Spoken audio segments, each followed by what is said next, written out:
I've already taken the still photos of the vehicle. I made particular attention to the body panel gaps, which I'll be checking later. I'm just going to do a quick video doing the paint meter readings and just point out any paint blemishes if I run across any. But for the most part, it looks pretty clean. Looking at the front grille area, don't see any serious signs of impact damage. The lenses look good. Light assembly is nice and tight. I always like to give it just a light tap, just to make sure everything's nice and snug. And I'm not hearing any excess rattling noise. We got the hood pins here. Can't get readings on this on the bonnet, but let's get the fender readings. This paint meter, it reads to the thousandths of an inch or mil. And whenever we get that reading right there, specifically 19.7, that's an indication of body filler.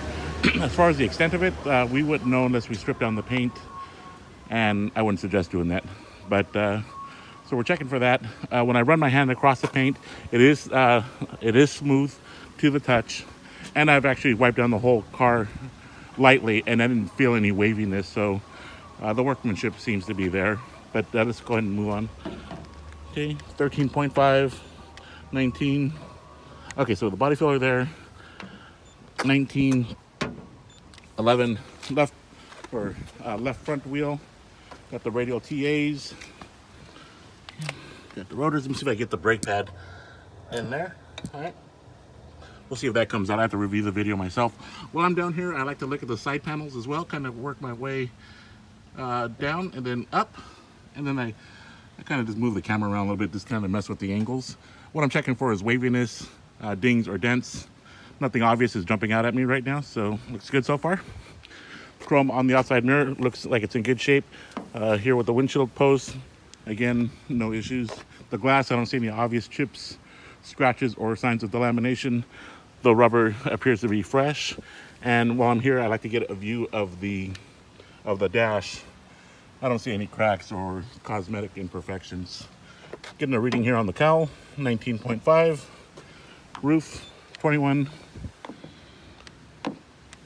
Do that again, 17. And maybe just a little bit of body filler in this area. Again, I like to just run my hand across here just to make sure I don't feel any waviness, and I don't feel it here on the top side. Okay. Glass, just some minor little scratches there, but nothing obvious. Oh, there's some scratches here as well. Okay, trim looks good. Let's get the door readings. 16, 11.5, 14 and a half, 16. Chrome on the outside door handle looks good. And the scoop back here is nicely secured. Plexi rear glass or cover, whatever you want to call it. Quarter panel, 12.5, 13.5, 14 and a half, 14 and a half, and 11. Quarter panel checked out nicely. Again, left rear tire, don't see any signs of tears, or not tears, but cuts, right? Or any sidewall damage. Rim looks like it's in good shape as well. Moving on. Okay. Rear section here, not getting a reading, and then same with the trunk here. Okay.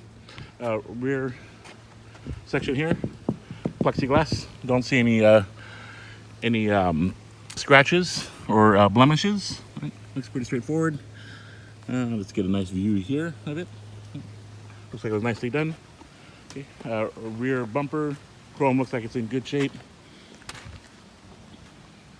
Okay, lenses, don't see any cracks on them. And then moving on here. Well, let's give you a view of the panel alignment is right on.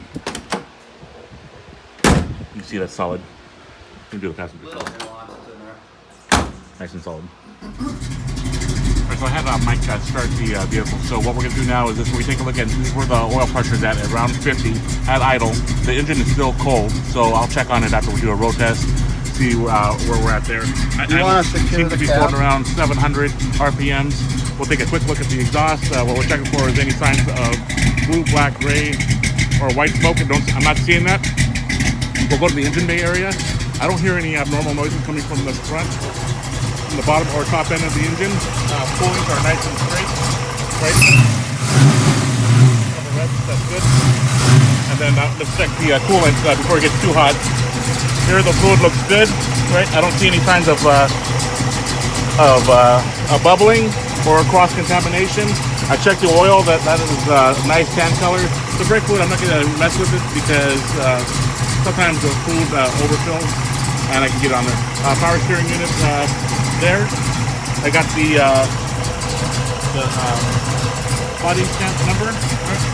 There's the there. And then moving on here. Another view.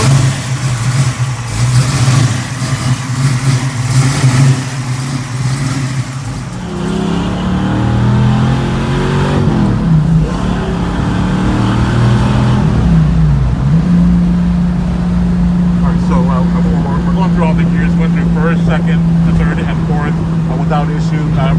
Braking is dead on. Steering is solid, no shimming, even at the higher speeds.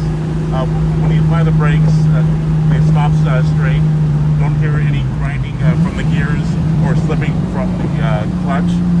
The radio, not quite sure that works there, but we've been driving actually for probably about under 10 miles, and the temperature gauges stayed well below the halfway mark. Here's just a quick view. Right. And I'm going to shut down the video.